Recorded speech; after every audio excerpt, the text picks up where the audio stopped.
আসসালামু আলাইকুম হিবিটিএস আর্মি আশা করি তোমরা সবাই ভালো আছো। আজ আমি ভিয়ের জীবনের গল্প বলবো।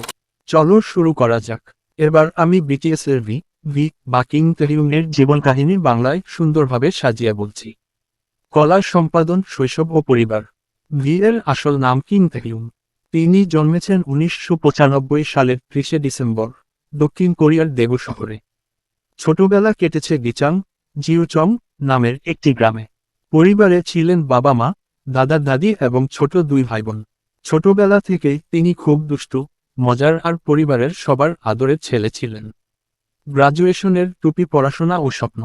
তেহিউং শুরুতে সাধারণ স্কুলে পড়াশোনা করেছেন, কিন্তু ছোটবেলা থেকেই তার স্বপ্ন ছিল সঙ্গীত শিল্পী হওয়া।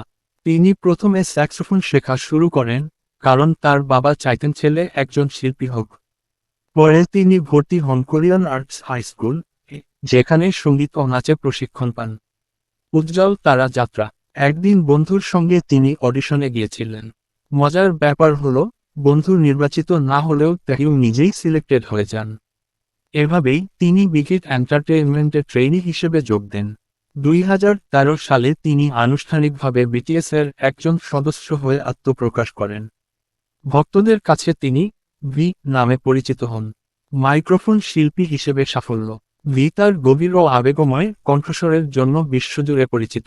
তিনি শুধু বিটিএসের গানেই নয়, নিজের একক গানেও ভক্তদের হৃদয় জয় করেছেন।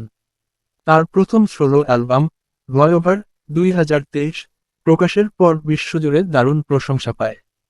তিনি শুধু গায়কই নন, অভিনয়ও করেছেন। 2016 সালে কোরিয়ান ড্রামা হয়রামি অভিনয় করে জনপ্রিয়তা পান। কম্পাস ব্যক্তিত্ব। অনেকেই বলেন 4D পার্সোনালিটি, মানে তিনি ভিন্নধর্মী, সৃজনশীল এবং খানিকটা অদ্ভুতরে স্বভাবের।